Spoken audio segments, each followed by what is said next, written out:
Welcome to the Revelation Daniel Unsealed video series. Goes along with the Revelation document that we have on the website. And I am very excited to be launching into this. We got a lot of videos to cover. So this is the first one.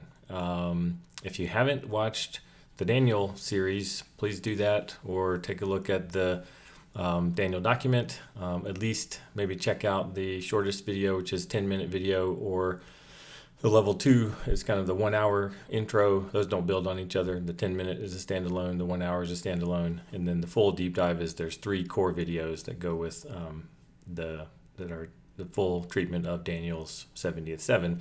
And the reason I mention that is that this series, this interpretation of Revelation leans heavily on Daniel's 70th 7 because Revelation itself leans heavily on Daniel. And so you want to have some background in that in order to make sense of some of the things that we'll be covering, because I won't go in full detail to those topics or some of those things that become keys, like the time signatures that are Daniel's. Those become keys for interpreting Revelation's visions, where those numbers show up, as well as some few other facts. So it's worth having that background. If you don't already, go at least check out the short level 1 10-minute overview, or the 1 hour overview of the Daniel situation, or 70th 7 interpretation that is foundational to this. But with that, let's dive into Revelation. So I'm calling it Daniel Unsealed. Why do we call that? Great question. Because Daniel said, the end of Daniel, the angel tells him, seal up the words of the scroll until the time of the end. What we learned from that study is that the end is the end of the age, which is the end of the covenant, the old covenant age or era. It is not the end of the world, the physical end of the universe, or the end of the physical universe. Interestingly, in contrast, Revelation says, do not seal up the words of the prophecy of this scroll, because the time is near. So the time is not far away in Revelation, it is near.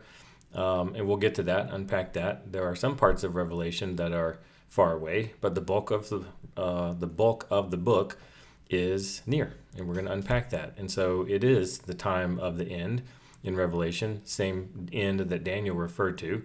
That's one of the reasons there's so much overlap and reuse of Daniel terminology and numbers specifically, which we'll cover. So Revelation is dealing with the time period that Daniel was prophesying about, which is the 70th 7. It is not the end of the world. And so at the time that John is writing that vision, which we'll also get to, is about 68, 69 AD. There's a time period we're going to point out that is, I think, the time period that it was written in. And we'll give the full support of that. So when he's writing during that time, when those visions were given, it was the end. It was the end of very near the end of that age. And so the prophecy was not to be sealed like it was in Daniel. So John, in a sense, is writing the unsealing of Daniel's book. Now, I'll show you on the next slide here. We'll dive into some specifics. I'm not saying that Revelation claims that. It doesn't say that directly in the text. So let's give some explanation for why we are claiming that. So there's certainly the central figure is the same. It's Jesus. It's the anointed one of Daniel chapter 9. Shows up in other ways, and the Son of Man mentioned in Daniel. So this is just one example, but multiple different sort of manifestations of Jesus in Daniel, the Lamb who was slain in Revelation. Over and over again, you will see that he is the Lamb who was slain.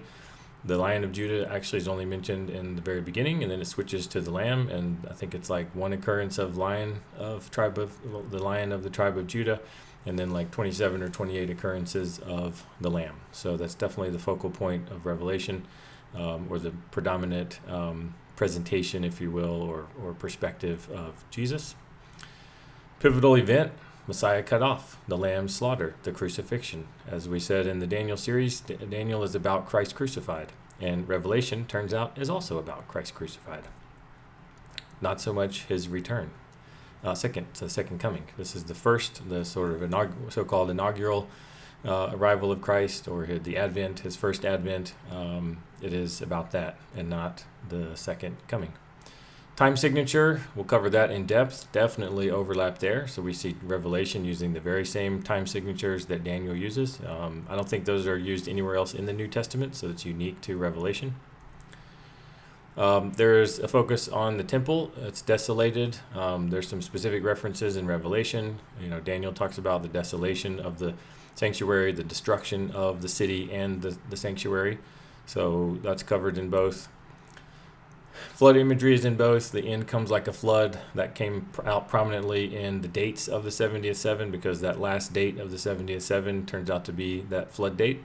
That's very much in line with the verbiage of the prophecy where it says the end will come like a flood in chapter 9.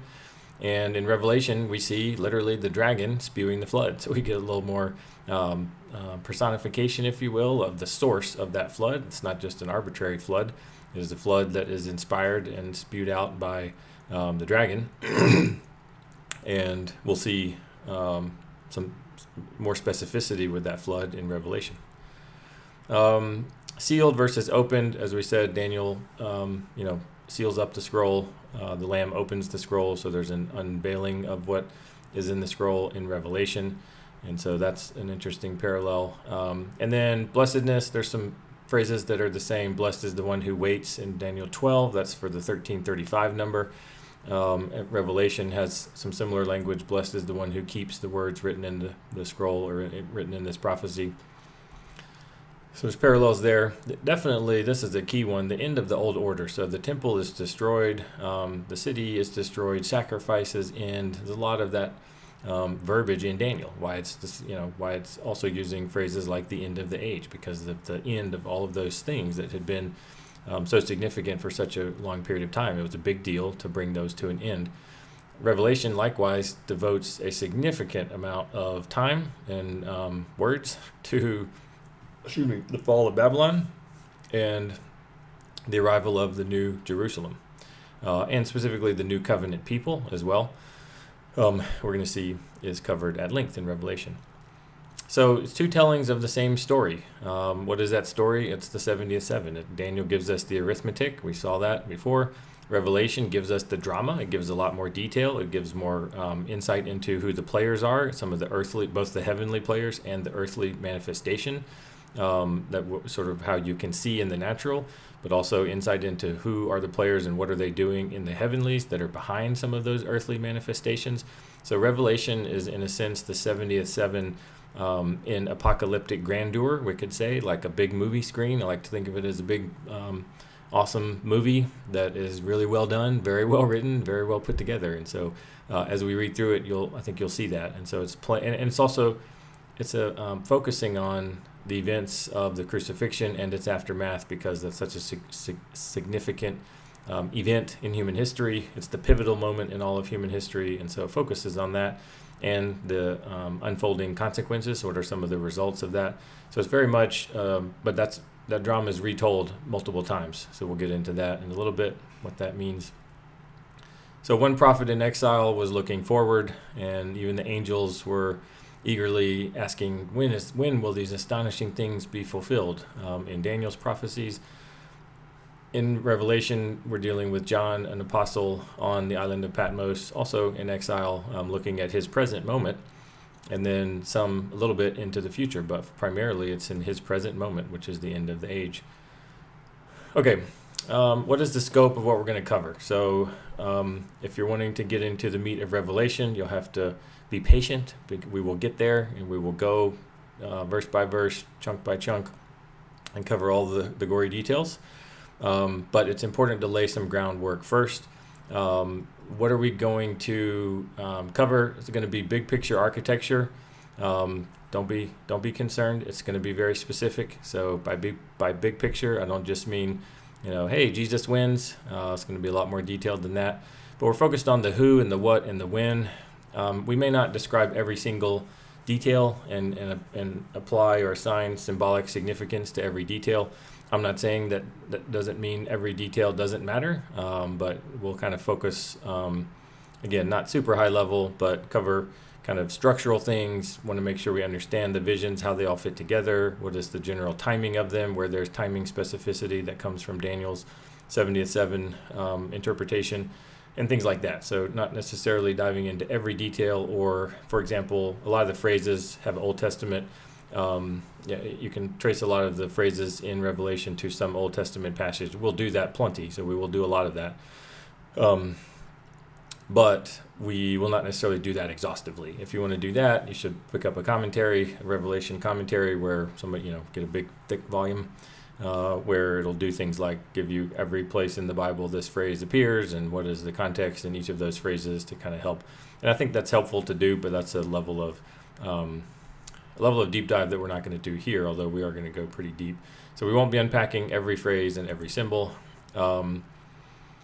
Understand that apocalyptic imagery is layered. There can be multiple resonances. We're going to focus on the ones that we think are the most relevant, or the kind of simple, some cases simple, some cases not, interpretation, I guess, of the passage, which doesn't necessarily rule out secondary resonances with other passages of Scripture. When you're talking about certain phrases, they're used throughout: judgment and desolation and abominations and rebellion, and God bringing judgment, and some of the things that are in Revelation very substantially occur in lots of places in the Scripture. So it doesn't necessarily directly link one to one. In some cases it does, but in some cases there's a lot of different places, and we're not going to go through all of those.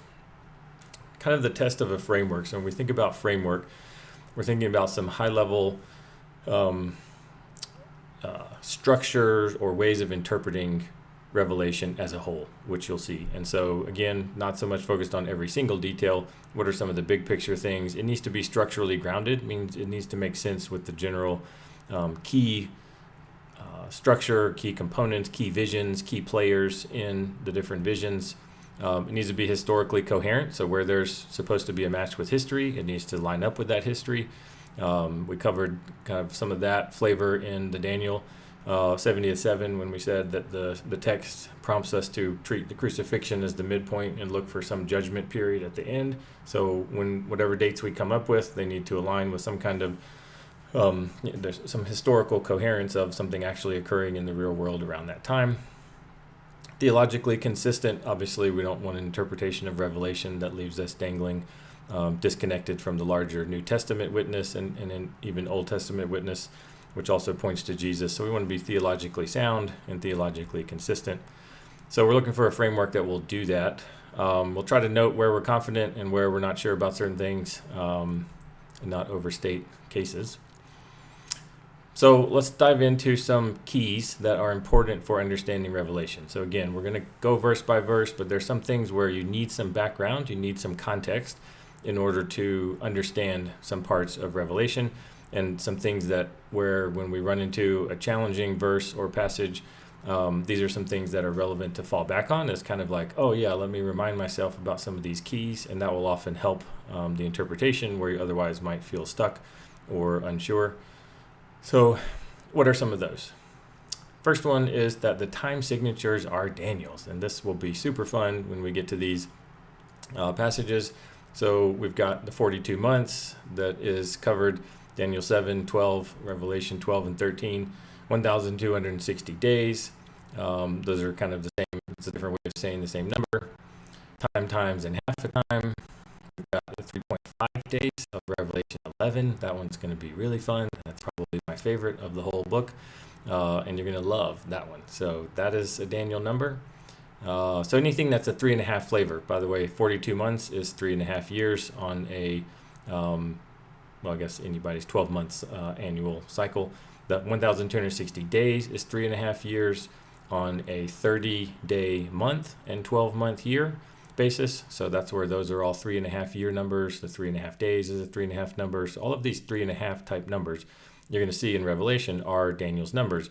Furthermore, what's really cool, I mean, that's cool too, but also cool, is that even the numbers that aren't those, but that are time period numbers, we're going to see that we can do some things with the 70 to 7. It's going to help us understand even those numbers. So some of these are specifically, those amounts are from Daniel, but there's other Revelation numbers that are going to be aided by our 70 to 7 conversion. As a brief reminder, 1260 days is about 34.5 solar years. On our basis, 365 years. It's exactly 3 3.5 years on Daniel's 7-year basis, but then we make that conversion, it comes to 35 years.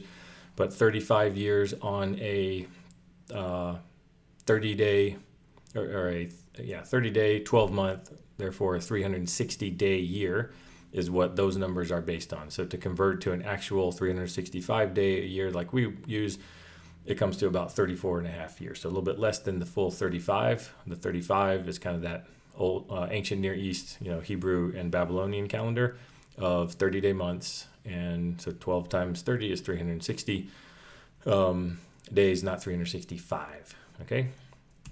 We're importing these numbers from Daniel. We're not making this stuff up. So that's what's cool. We're not having to create things out of thin air and try to apply it to Revelation.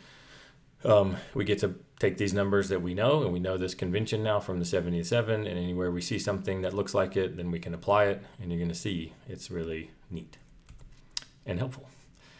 Shared duration. So one thing I think is probably we'll come to this. Parallel, not sequential, some of these numbers. We'll get to that. So you have to keep that in mind when you read Revelation. Don't think sort of a normal stopwatch or clock on the wall or watch that is going sequentially from the very beginning of Revelation all the way to the end. That's not how it's written. We'll cover that in another key more in depth. Here it is, key number 2. So Revelation uses a common literary device called recapitulation. It's not linear chronology. So chapter 8 doesn't necessarily follow chronologically exactly after chapter 7, which follows exactly after chapter 6, visions. That's not how it works. The seals build to a climax, and then the trumpets kind of come out of the last seal, and then it sort of starts over. Lots of people have recognized this. This isn't just my idea here. You can go look this up. A lot of interpretations and different resources and helpful tools on Revelation will point this out and try to use that to help guide the interpretation. Why? Because it matters, right? If it's linear chronology, then something that happens later is different from the thing that happens before. But if it doesn't have to be linear chronology, then if I see something later that sure looks like the thing before, I can probably say they're the same thing, and I can sort of have these overlapping, but put them aligned and sort of in parallel and connect the dots across different visions of the same thing, instead of assuming that they're all different because it's later in the sequence. If it must be later chronologically, then it's got to be a different thing. But in fact, if we don't force that reading and we accept recapitulation, then there can be the same thing portrayed perhaps for different reasons or from a different perspective. And I would reference back to Daniel for that very thing. Again, Revelation's very much like Daniel, very much builds on Daniel. Go watch our video on the 5 different visions in Daniel and how they're all portraying the same thing, just with different flavors from a different perspective. Some have no players like the statue. Others have angelic and demonic forces. Some have earthly forces involved, earthly nations and empires and whatnot. So you already have this from Daniel, this idea that you can see visions, all successive visions, but that are basically different perspectives on the same time period and the same events. And why is that okay? Or why is that not weird to do? Because the cross is a big deal. That's why.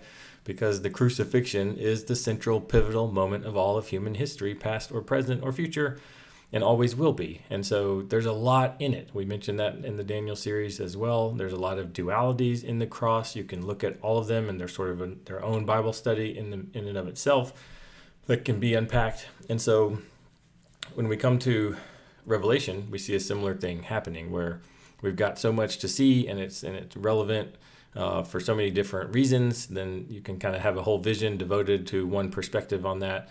And then you have another vision that does the same thing, or the same events, but from a different perspective. So it makes sense when you realize the magnitude of the event, the abomination that causes desolation, the event complex of abomination, desolation. We talked before, they're spread out in time, but they're flip sides of the same coin. They go together. So you've got 2 huge events. You've got 35 years in between. So it's a very significant thing theologically and historically. And so Revelation devotes a lot of time to that same reality, just like Daniel did. Trumpets. All right, we'll skip some of this because we're going to go through it in detail. Same story, different vantage, as I said.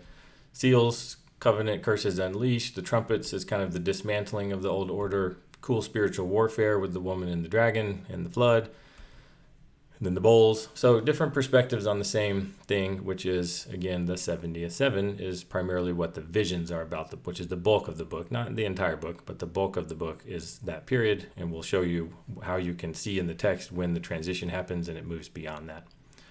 Okay, key number 3, the structural grammar. This is helpful, again, just as kind of a high-level view, and also to see that there is some patterns to Revelation. Some people go into the literary side. I'm not going to do that, and sort of like, oh, there's this symmetry of A, B, C, D, D, C, B, A type of things going on. Not doing any of that here. I'm focused more on the cross and the judgment and the preservation. So 3 components that you're going to see throughout most of them. So the chapters 4 through 5, 1 through 3 is a little bit of prologue. It's the letters to the 7 churches. We'll talk about that. Chapter 1 is very important. It lays some groundwork for what the whole thing is going to be about, and so we got to keep that in mind.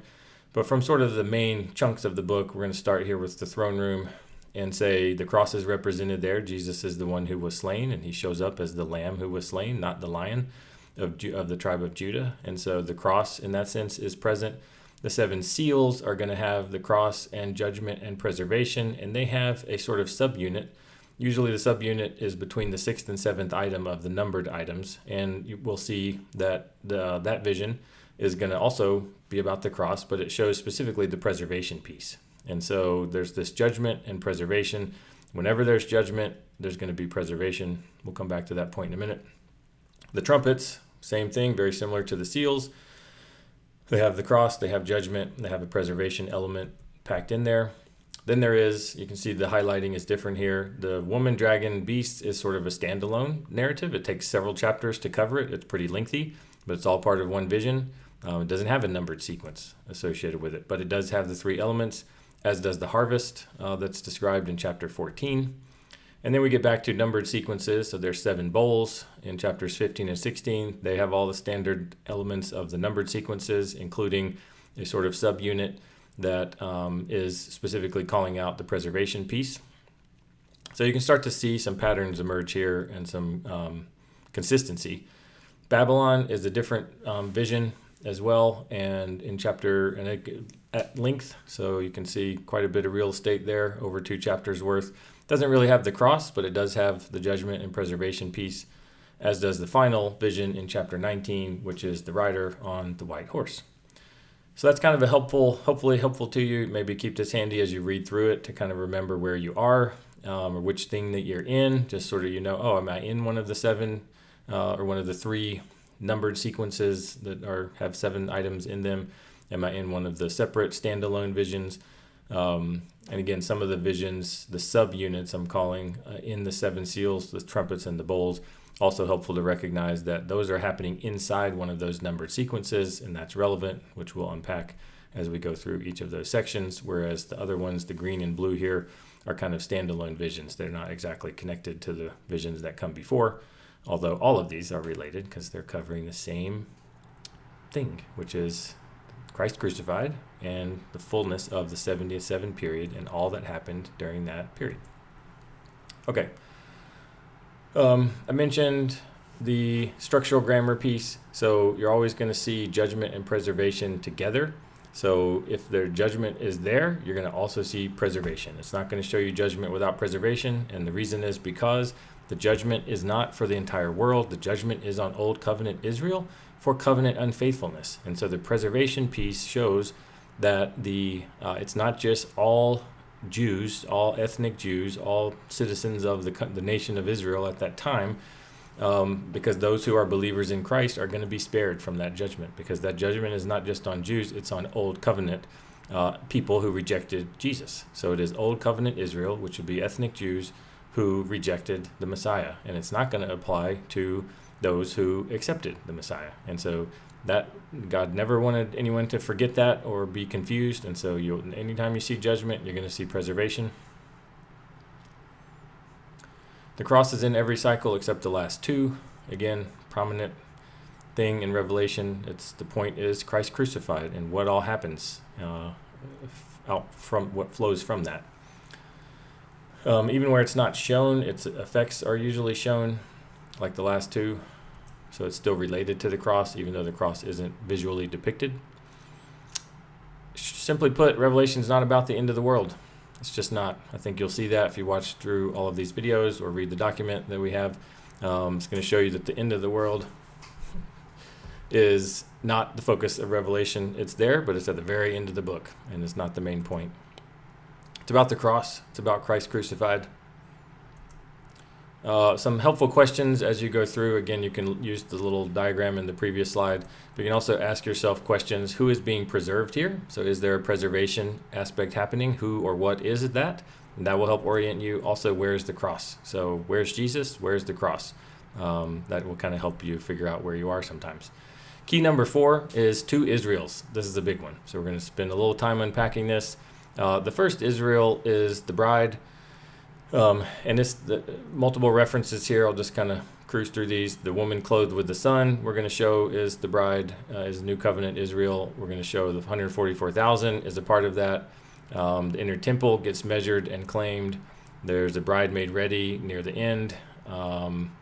So key verse from the other parts of the New Testament, Romans 9. And it's covered even prior to Romans 9 through 11, although Romans 9 through 11 is very focused on this reality. But even the earlier chapters of Romans will start to redefine the term Israel and the term Jew. Not all descended from Israel are Israel. It says not everyone who is a Jew is one inwardly or spiritually. So there's definitely this distinction between being a Jew, that it doesn't make you automatically part of the covenant people now that the new covenant has arrived. So that's a key concept. Galatians addresses it as well. If you belong to Christ, you're Abraham's seed. You are Abraham's seed. You are a son of Abraham, a child of Abraham. Why? Because he's the man of faith. He's the father of faith, not just the father of ethnic Jews. He was that too. And so there was a blending during the old covenant. The new covenant has split that out, that actually the promises and the covenant has moved forward, not on those who are physically Abraham's seed, but those who are spiritually Abraham's seed, which is both Jew and Gentile. So the Jews aren't excluded, but neither are the Gentiles. Everybody who wants to be in Christ can be, and that's the new people of God. Daniel 12, everyone whose name is found written in the Lamb's book of life, or in the book. So even that distinction was there in the Old Testament and in Daniel's prophecies. In contrast, there is the harlot. Babylon the harlot, we're going to show, is Israel. It's not Rome. Outer court abandoned. The great city is talked about in chapter 11. Sodom and Egypt are mentioned there and related to Babylon, and it's Jerusalem in rebellion. And so that appears throughout. That imagery is very familiar to the Old Testament, is the imagery of the harlot or the unfaithful wife, unfaithful woman. And it's Old Testament covenant unfaithfulness. Look it up in Ezekiel, Hosea, and plenty of other passages. In her was found the blood of prophets. This is chapter 18. Who has the blood of prophets in them? It's not Babylonia. It's not Babylon. It's not Assyria. It's not those places. It is in Jerusalem. And Jesus makes the very direct connection. So this is very well established scripturally. So that's who it's talking about. Matthew 23, again, I mentioned Jesus, Jerusalem, Jerusalem. He said how he longed to pull her near, but goes on to say that in her was found the blood of the prophets, and on her would come the guilt of all the innocent people over all time. So Babylon is not Rome. Babylon is Jerusalem. You don't have to be convinced at this point. I'm just giving you key number 4 is that there are 2 Israels, okay? And that's important. Why? Because it is the ending of the old and the start of the new, and so God is bringing clarity. You'll see it throughout the New Testament writings. The apostolic witness covered this because it was a very pressing church issue. We'll cover this later at the end when we do some wrap-up stuff in an extra video after the core Revelation videos. So we'll unpack that was really an important issue. But you can just think about, if you've read the New Testament, think about how many other times things are said like, first for the Jew, then for the Gentile, and the dividing wall of hostility that has been torn down between Jew and Gentile. So why did that have to be said so many times? Because it was a pressing thing, and they were in that transition period during the second half, 70-7. It was a very unique period of covenantal history where the old was still in place. It hadn't totally been dissolved. The temple was still there. Sacrifices were still happening. Think about that. After Pentecost, lambs were still getting sacrificed in the temple. So it would be very confusing potentially for the new believers, both Jew and Gentile. And so a lot of the New Testament addresses that issue. And we're going to see that Revelation also addresses it and makes it very clear that the old is permanently finished and is never going to come back, and the new is fully birthed and on its way, and exactly what God was trying to do the whole time. And it's not going to get squashed. It's not going to get snuffed out. It's going to persist. Okay, this is a big one. I think this is probably the biggest thing, because the previous point, key number 4, I think people who read the Bible and have been in church circles for a while probably understand kind of that basic idea, maybe not super in depth, but they're familiar with it. This is one that I think most of us are the least familiar with. And kudos to the drawing a blank, preterist, the preterist camp. In the eschatology world, one of the camps is the preterist camp. They kind of focus on the fulfillment of a lot of revelation in the first century. I definitely lean that way, you're going to see, but you'll see also have some differences with them. But they're the place I first came across this and kind of helped me unlearn, maybe not unlearn, but just really learn to interpret some of these phrases in the Bible that are very foreign to us as modern, at least modern Western Christians, maybe not all over the globe, but certainly modern Western Christianity doesn't understand this concept. And it is that the Bible, when it talks about coming on the clouds, it doesn't always mean a happy coming on the clouds. It generally means judgment. The best way to think of it is that if you picture, even in modern warfare, a column of tanks coming across some terrain, what are you going to see long before you see any individual tank or soldiers in jeeps or whatever? You're going to see a big plume of dirt, right? A big cloud of dust. Same thing would happen in times past with horses and cavalry. You would see a big cloud of dust. So that's kind of the simplest way to think about this, is that coming on the clouds, often, not always, but almost always in the scripture, refers to coming on the clouds of judgment. It's coming with an army for the purposes of destruction. And even in some cases where it's positive for the person who gets rescued, but it's still an army coming and destroying the party that was messing with the person who just got spared or saved. So even in that sort of salvation perspective, it's generally still an army and a judgment coming. You just have it coming to one party and not to the other. All right, so Isaiah covers it about God came to Egypt, and that was Babylon, conquering Egypt. He comes down when Assyria destroys Samaria. David talks about his victory as God coming down. Again, for him, it was a positive thing, but for his enemies, it was very much a coming on the clouds in a judgment kind of perspective. Isaiah, again, similar thing. So you can go look this up. I'm just going to give you some of these references here, and to show that the pattern is God comes, and it means he acts decisively, often through agents. Sometimes it can be him doing it directly, but often it's through foreign agents. In the case of Israel, foreign armies and kings coming to lay waste to Israel and Jerusalem as a result of covenant judgment for covenant unfaithfulness. So coming on the clouds needs to be interpreted that way. We'll see some other helpful things around where that occurs in Revelation that will help justify this further, but just know that's something you need to have in mind when you come to Revelation, or even certain Old Testament prophecies that are messianic in nature, that when it talks about coming on the clouds, it's talking about a coming of judgment, and that's what's involved. Okay, not so much the physical vehicle of riding the cloud, but that he's coming, his judgment agents are on the way. In Daniel chapter 7, also we can think about the direction of travel. It says the Son of Man is coming with the clouds of heaven. He approaches the Ancient of Days. In that sense, it's a little bit positive, but basically he is given the kingdom as a result of that coming. He's given authority, glory, and sovereign power. And it's an enthronement. It's not a descent. It's not him coming down, standing on that cloud. It's him being enthroned, surrounded by the armies of heaven, and going to be a little bit related to Revelation. So the coming is the arrival of his reign. So then we come to Revelation chapter 1, verse 7. We see that, behold, he is coming with the clouds. And I think most of us think, oh, that must be the second coming. He went up in a cloud. The angel said he's going to come back on a cloud, or come back the same way you saw him go up. And so it's not unreasonable to think that. But what we'll see is surrounding that verse are other phrases that are going to help us see, no, actually, Revelation is talking about the coming in judgment. Again, because we're less familiar with the end of the old covenant, we associate, okay, if he's coming as judgment, that's fine. Yeah, the end of the world, he's going to come and judge the Antichrist or whomever is around. And maybe Christians are here, maybe they're not, because maybe there's a rapture and maybe there's not. But it's going to be judgment later at the end of the world. But we're going to see, no, that's not actually true either. A lot of scripture, both Revelation, Daniel, as well as Matthew, Mark, Luke, are going to address the coming of Jesus in judgment in 70 AD, thereabouts. During, I don't want to say just 70 AD because it's really the whole lead up. It's the 70 of 7 that's in play. So,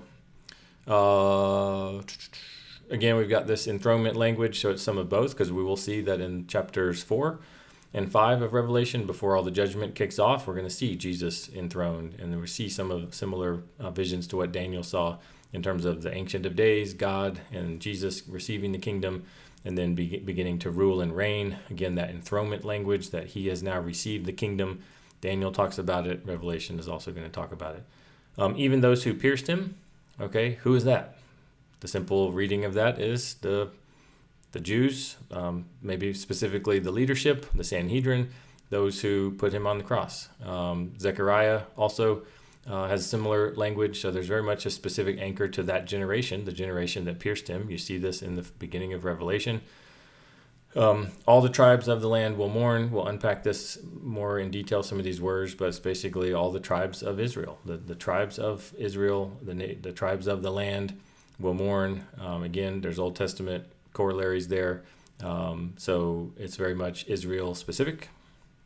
It's a judgment coming. It's not a happy second coming. There's also not a distant future judgment coming. It's a consequence against that desolation from Daniel, that's from the 70th 7. It is the desolation that's coming, very specifically tied to what? You know by now, the abomination, which is the crucifixion. So the crucifixion led to this judgment coming, and it was going to come, even though it didn't come the very next day. It was locked in. Again, 70 and 7 is helpful for that. It has those different dates represented. Jesus declared righteous, just the 2300 number. Then the other next 3 dates are the judgment and the desolation and the flood. The end will come like a flood. So all of that is going to unfold later in time, but directly related to the crucifixion. Okay. Clarification, I'm not saying that there's no second coming or that Jesus is gone forever, not coming back. Acts talks about it.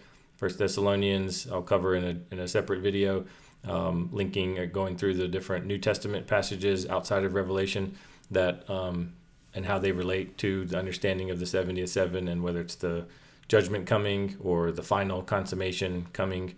And so we'll unpack that separately. That's later in Revelation chapter 20. As a prelude or heads up, we're going to say that the chapter 19 is not the second coming. So you may think that, may have heard that. We're going to say that the Revelation 20 is actually when that happens, not in chapter 19. And we have very specific reasons for claiming that. Okay, second coming, not equal, coming in judgment. Again, our concept of the second coming being the end of the universe or the end of all things, the resurrection of all the dead and the great judgment, etc. So conflating them has a number of problems, one of which is that the phrase this generation then must mean something very different, right? So it can't be this generation if those things apply to the end of time, because the Sanhedrin that killed Jesus certainly didn't live that long. And so if all these things, which is what Jesus says, all these things are going to come upon this generation, that becomes very hard to interpret. Most of Revelation is about this judgment coming. Okay, let's move on. Key number 6, first century audience. Okay, most teachers will tell you, and you probably have heard, you should think about who the letter was written to in the Bible. Yes, it's for you, but it wasn't written to you in that sense. And maybe a little bit like Acts and Luke, when Luke writes to the guy that he wrote to. Most people understand that to also be fairly universal, that the gospel, similarly, it's written for everybody to have access to. But most of the rest of the New Testament is written to specific people, and it's helpful to know. Doesn't mean it doesn't apply to you. It means you should think about who it was written to. That provides some helpful information in interpreting the book or the letter properly. So here we have the time is near. Well, to the audience, it was near, and so that would make sense. If we don't think about that audience and we think it's just to anyone at all time, well, is the time near for us? Are the things that it's written there about to happen now, or were they about to happen 1,000 years ago? How about in 500 AD? So we have to think about, well, who was it written to? If it says the time is near, when was it written, and to whom was it written? Those who pierced him, specific generation. Time signatures, Daniel 70th 7. Arithmetic, also points again 70th. If you got to go look at that, so you'll understand the full reason for that item there. It's a very powerful one, because it lays out actual dates. It's not just saying, well, it was written to this group or that group. We actually have mathematical precision with Daniel's dates and numbers for the 70th 7, which has it as the second half is crucifixion to the end of the Old Covenant, around about 70 AD. So that also constrains our interpretation and helps us know who it's written to and what it's about. The 666 number, they were told to calculate it, which implies that they could do that and would know who was involved. 7 hills that are mentioned in one of the visions, they knew what those hills were. Those were the Roman hills. They could name them each. It presupposes fluency in Daniel, which also would be present in the first century audience here. That was primarily still Jewish Christians, certainly plenty of Gentile Christians. But even those Gentile Christians often had been associated with the Jewish community, and because they were lovers of God and the one true God, they were already a little bit familiar with some Old Testament scriptures and things like that. Certainly, as we'll see, it's hard to understand Revelation if you don't have Daniel and understand Daniel. I'm going to say it's written to them, and it's largely about them. I'll prove that over time, I hope, and hopefully you'll agree. Key number 7. The testimony of Jesus is the spirit of prophecy. This is, in some circles of Christianity, a very famous verse, perhaps not in all. So you may not have heard of this verse. It's in Revelation 19, verse 10. And we're going to just point this out here and focus on it a little bit, because I think it's a hermeneutical key, meaning it helps you understand the book. It's not just this random verse over there in chapter 19. It's not the first verse in chapter 1, so it's not like, hey, this is the thing you need to keep in mind. But I'm going to say I think it's something you should keep in mind, because recall, Daniel is about Christ crucified. Similarly, Revelation is about Christ crucified, and about the things that are related to that, or what Jesus was doing in that. He was bringing an end to the old, and he brought the judgment. We'll see that. So the judgment, that's not related to him. He's the one bringing the judgment. He claims to responsibility for it directly. And then he's also birthing the new covenant. He gives the letters to the churches. He's speaking to them. He walks among the lampstands, which are the churches. So we'll see that the whole thing is about Jesus and his work in those 3 components: Christ crucified, preservation, the birth and preservation of the remnant, the faithful of the new covenant, and the retiring of the old, including the judgment on the people who decided to stay in the old and reject the Messiah. So the testimony of Jesus is the spirit of prophecy. We need to be thinking about that as we read Revelation. Every vision cycle is about the cross and its 2-sided consequence: preservation for those in the new, desolation for those who clung to the old. So we can ask the question, how does this display the cross, or how does this display the effects of the cross? So prophecy is about Jesus. It's not about the end of the world. That's what we get focused on sometimes. Oh, the end of the world, or how does it relate to my day? And let's check the news headlines and all of this. But the spirit of prophecy is to testify about Christ. That's the spirit of prophecy. And side note, I'll just mention briefly, I won't go down this rabbit trail, but people who are, I believe in prophecy, in modern day prophecy. I think it's biblical prophecy and prophets. But a lot of what you see in here is not valid prophecy, and they are not valid prophets. They're not real prophets. And I think this is one of the tests that we can use, is like, is the prophecy that's being given, or the general nature of a prophet and what they're sharing, is it displaying Jesus? Is it focused on his testimony and his work? And it might be very specific to an individual in their life. That's fine. It's building up Jesus in their life. It's building up his work in someone's life or in a group of believers' lives. It's not talking about headlines. It's not talking about, I'll just leave it at that, headlines. Okay, so let's remember that the spirit of prophecy is the testimony of Jesus, not concerned with the rise and fall of nations. The reason those are relevant in Daniel was only to show us what time Christ was going to arrive, so we would know it was him. and we wouldn't miss it, and we'd be ready. And only he can fulfill that perfect timing during the end of that train of empires. Go back and watch the Daniel videos where we cover that.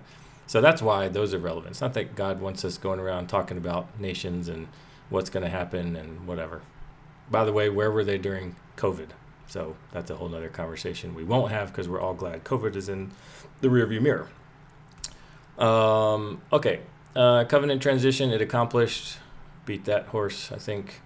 If your reading makes it about something else, you probably misread it. If you think it's about the modern era and your particular country or city or whatever else, you probably misread it. Okay, you should generally think that it's about the cross. It's about Jesus and his work, particularly during the 70th seven, and that's what it's about. Okay. Recap. Time signatures are Daniel's. Recapitulation. Don't think you're reading linear chronology. There's a structural grammar to it, so it's helpful to know, am I in one of the numbered cycles of 7, or am I in one of the standalone visions? 2 Israels. Got to pay attention to that and be thinking. If you see Israel or that word or phrase or covenant people, got to be thinking about the 2 groups. Coming on the clouds is not a happy coming. It is a judgment coming. It doesn't mean physical appearance. Read those Old Testament passages. God never appeared in those cases, but he came down, and he claims that the invading armies was him coming in judgment, that he arrived. First century audience, that's going to be relevant some. And then just keeping Jesus at the center, because that's the spirit of prophecy. And there you go. So those are our foundational principles. We want to carry those forward as we go into the different visions and passages. We'll justify some of them a little bit further, but primarily it's a helpful tool for you to keep in mind when you come to certain visions or certain passages and you want to know how to interpret it. Ask some of those questions, think about those keys, and look back at the table about that shows, is the cross represented, is judgment represented, is preservation principle represented with the remnant, and I think you'll see that there is a lot of consistency, and that can help aid our interpretation. So after this next video, we'll be starting to dive into the actual passage, starting in Revelation chapter 1.